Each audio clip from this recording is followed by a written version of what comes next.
क्या महिलाएं गायत्री मंत्र का जप कर सकती हैं, हाँ या नहीं? गायत्री ब्राह्मण की मूल है और यज्ञोपवीत संस्कार वाला व्यक्ति ही गायत्री का जप कर सकता है। जय हो। स्त्रियों को यज्ञोपवीत पहनने का अधिकार नहीं है, तो इसका मतलब है कि जो है स्त्रियां गायत्री का जाप नहीं कर सकती। बहुत बहुत साधुवाद महाराज जी। बहुत आर्य समाज आपको शास्त्रार्थ की चुनौती देता है। गायत्री मंत्र का जाप लड़कियां कर सकती हैं ना, स्त्री को गायत्री मंत्र का जाप नहीं करना चाहिए। फिर कौन सा मंत्र जपें? आप श्री राम जय राम जपो, श्री कृष्ण गोविंद हरे मुरारी जपो, श्री कृष्ण जपो, श्री राम जपो, जय श्रीमन्नारायण जपो। एक बार इस विषय पर शास्त्रार्थ करें। अगर हम ज्ञानी लोगों की बात माने, अगर हम वेदों की बात माने, तो माताओं को गायत्री का पाठ नहीं करना चाहिए। इसलिए माता बहनों को कहा गया कि आप और मंत्र जो हैं आपके गुरु के द्वारा आपको प्राप्त हैं, तो उस बड़ी स्थिति में जाने की आवश्यकता नहीं है। आपको चाहिए कि आप गुरु के मंत्र को ही जापें जो आपके गुरु जी ने दिया। तो जो भी उस शास्त्रार्थ में हार जाए वो उसी की विचारधारा को स्वीकार कर ले।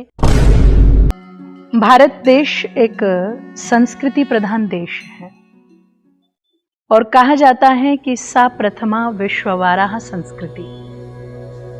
जो हमारा वैदिक सनातन धर्म है यही उस संस्कृति से जुड़ा हुआ है जो प्रथम है। सभ्यताएं अनेक हो सकती हैं लेकिन संस्कृति केवल एक ही होती है और वह है सत्य सनातन वैदिक धर्म संस्कृति। जिस वैदिक धर्म संस्कृति की मान्यता को मानने में इस भारतवर्ष की भूमि पर समय समय पर अनेक ऋषियों ने, संतों ने, महात्माओं ने, विद्वज्जनों ने जन्म लिया है और अपने आत्मबल के आधार पर इस वैदिक संस्कृति का विस्तार किया है। उसी में एक नाम आता है आदि गुरु शंकराचार्य का। निश्चित जिस समय भारत के अंदर बौद्ध मत, जैन मत चरम सीमा पर पनप रहा था, ऐसी विषम परिस्थितियों में आदि गुरु शंकराचार्य ने आकर के सनातन संस्कृति को बचाने का कार्य किया है, जिसकी भूरी भूरी प्रशंसा महर्षि दयानंद ने भी अपने अमर ग्रंथ सत्यार्थ प्रकाश में की है। और आदि गुरु शंकराचार्य की विचारधारा से जो हमारे सन्यासीगण संत जन जुड़े हुए हैं, निश्चित मैं उन सभी को नमन करती हूं, प्रणाम करती हूं। तो पिछले दिनों मैंने आपकी कुछ वीडियोस जो बहुत सोशल मीडिया पर वायरल हो रही हैं उनको देखा और आप दोनों का जो उसमें विचार मुझे लगा कि मुझे इस पर कुछ कहना चाहिए, वो एक ही था कि स्त्रियों को गायत्री मंत्र बोलने का अधिकार नहीं है। गायत्री मंत्र बोलने का अधिकार स्त्रियों को इसलिए नहीं है क्योंकि स्त्रियों का यज्ञोपवीत संस्कार नहीं होता और जिसका यज्ञोपवीत संस्कार होता है वही केवल गायत्री मंत्र बोल सकता है, दूसरा नहीं। मैंने आपके बहुत अच्छे विचारों को भी देखा जो आपने कहा कि धर्म बहुत नहीं होते, धर्म एक ही होता है। निश्चित मैं उससे बहुत प्रभावित भी हुई। बस मैं आप तो विनम्रता पूर्वक मैं आपसे केवल इतना पूछना चाहती हूं कि आपने जिस यज्ञोपवीत संस्कार की बात की है, सर्वप्रथम तो मंत्र आता है यज्ञोपवीतम परमं पवित्रम प्रजापतेर्यत् सहजम पुरस्तात् आयुष्यमग्रम प्रतिमुच्च शुभ्रम यज्ञोपवीतम बलमस्तु तेजः। जिस समय यज्ञोपवीत को धारण किया जाता है, कोई भी ब्रह्मचारी जब यज्ञोपवीत को पहनता है तो आचार्य इसी मंत्र का उपदेश करके यज्ञोपवीत ग्रहण कराता है। इस संपूर्ण मंत्र की व्याख्या मैंने एक नहीं अनेक विद्वानों की पढ़ी, अनेक विद्वानों का भाष्य पढ़ा, लेकिन किसी भी विद्वान ने इस मंत्र का यह भाष्य नहीं किया कि ये संस्कार केवल और केवल बालकों का होता है, बालिकाओं का नहीं होता।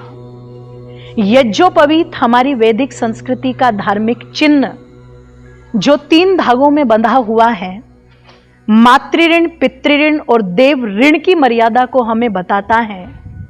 तो मेरा प्रश्न आपसे सर्वप्रथम तो यह है कि मातृऋण क्या केवल पुरुषों के ऊपर होता है, महिलाओं के ऊपर नहीं होता? पितृऋण क्या केवल पुरुषों के ऊपर होता है, महिलाओं के ऊपर नहीं होता? और देव ऋण क्या केवल पुरुषों के ऊपर होता है, महिलाओं के ऊपर नहीं होता? सर्वप्रथम इस शंका का समाधान आप अवश्य करें और मंचों से करें। दूसरी बात, जिस वेद को अपना आधार बना करके आप कहते हैं कि वेद इसकी आज्ञा नहीं देता और ये वैदिक संस्कृति है, चारों वेदों के अंदर, मैं आपसे फिर कह रही हूं, चारों वेदों के अंदर मुझे एक भी मंत्र ऐसा नहीं मिला जिस मंत्र में यह व्याख्या की गई हो कि स्त्रियों को वेद पढ़ने का या स्त्रियों को गायत्री मंत्र बोलने का कोई अधिकार नहीं है।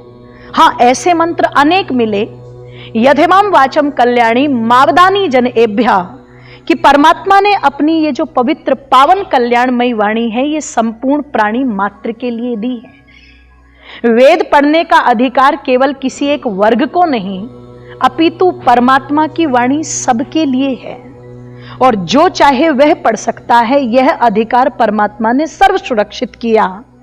फिर आप कैसे कह सकते हैं कि परमात्मा अपने पुत्रों को अधिकार दे और अपनी पुत्रियों को अधिकार न दे? क्या परमात्मा अन्यायकारी है? आप जिस गायत्री मंत्र की बात करते हैं, गायत्री तो एक छंद है और केवल यही मंत्र नहीं, अपितु बहुत सारे मंत्र इस छंद में आए हैं, तो उन मंत्रों को भी पढ़ते हैं, तो फिर गायत्री मंत्र को पढ़ने में क्या परेशानी है? और मैं बड़ी विनम्रता पूर्वक आपसे ये कहना चाहूंगी कि जिस गायत्री मंत्र को हम पढ़ते हैं, धियो यो नः प्रचोदयात्, परमात्मा से सद्बुद्धि की कामना इस मंत्र में की गई है। यदि परमात्मा ये मंत्र पढ़ने का अधिकार स्त्रियों को न देता तो स्त्रियों को बुद्धि दे करके क्यों भेजता? यदि परमात्मा ने कोई पक्षपात नहीं किया तो हम और आप कौन होते हैं परमात्मा की व्यवस्था में पक्षपात करने वाले? मैं बहुत छोटी हूं, पर फिर भी आत्मिक बल के आधार पर और ऋषियों की मान्यताओं के आधार पर इतना कहना जरूर चाहूंगी, यदि आप इस शंका का समाधान मंच से कर सके तो करें, नहीं तो आर्य समाज आपको शास्त्रार्थ की चुनौती देता है। आप आर्य समाज के साथ बैठ करके, हमारे विद्वानों के साथ बैठ करके एक बार इस विषय पर शास्त्रार्थ करें और जो भी उस शास्त्रार्थ में हार जाए वो उसी की विचारधारा को स्वीकार कर लें।